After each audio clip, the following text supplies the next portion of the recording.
¿Qué tal? ¿Cómo estás? En esta ocasión vamos a ver el tema de hiposfagma, el cual lo podemos definir como una hemorragia subconjuntival. Y hablando acerca de la salud pública, recuerda que este es el hallazgo más frecuente del segmento anterior asociado a un trauma cerrado. Asimismo, en cuanto a porcentajes o prevalencia, un 42.7% se asocia a que sea una lesión benigna y autolimitada. Asimismo, alrededor de entre un 22 a 46% llega a aparecer en niños, pero de estos un 6% se asocia a maltrato infantil. Punto muy importante. Clínicamente es prácticamente una mancha rojiza de bordes mal definidos, de mayor o menor extensión por encima de la superficie escleral y además no repercute la visión y se suele autolimitar. En cuanto a los factores de riesgo, tenemos factores inductores como es el aumento de la presión venosa en pacientes que tengan tos, estreñimiento o esfuerzo, asimismo agentes físicos como viene siendo el frío y el viento y un trauma directo, ¿sí? Que entre directo en contacto con el ojo.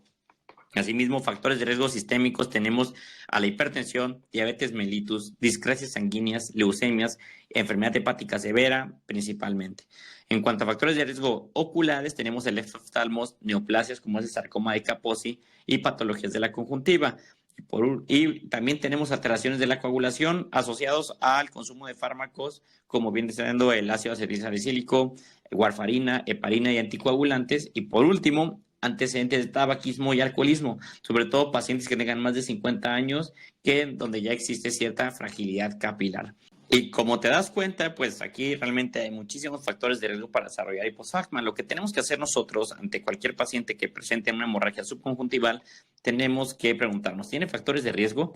Si la respuesta es que sí, tenemos que dar tratamiento específico. Te lo explico. Si el paciente tiene hipertensión arterial y ese es el factor de riesgo principal para el hiposfagma y la hipertensión está descontrolada, tratamos de hipertensión arterial. Si el paciente está tomando, no sé, heparina o un anticoagulante, pues hay que tratar de ver que él no esté demasiado heparinizado el paciente. Entonces vamos a dar tratamiento específico si tiene factores de riesgo.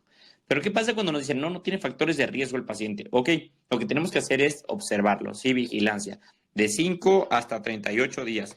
¿Por qué? Porque un 40% de las causas del hiposfagma suelen ser idiopáticas, se desconocen. Pero, ¿qué se tiene que hacer? Se va a observar y también se va a referenciar.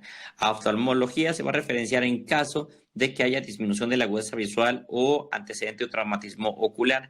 Y a medicina interna en caso de que haya recurrencias sin causa aparente o un control sistémico inadecuado, o sea que haya un mal control sistémico de alguna enfermedad. Entonces, para hacer más fácil el algoritmo, recuerda, paciente que tenga hiposfagma, ve si tiene factores de riesgo. Si sí tiene, tratamiento específico y lo derivas en caso de oftalmología, en caso de que haya disminución de la agudeza visual o antecedente de traumatismo ocular. Y lo puedes referenciar a medicina interna en caso de que haya una recurrencia sin causa aparente o un mal control sistémico. Pero ¿qué pasa cuando no tiene factores de riesgo? Simplemente es vigilancia. ¿Por qué? Porque la mayoría de ellos se va a autolimitar y suelen ser idiopáticos hasta en un 40% de los pacientes. ¿Cuánto tiempo? De 5 a 38 días, dependiendo mucho el caso del paciente. Y también recuerda que se va a referenciar en caso de oftalmología o medicina interna en caso de que presente alguna indicación para esto.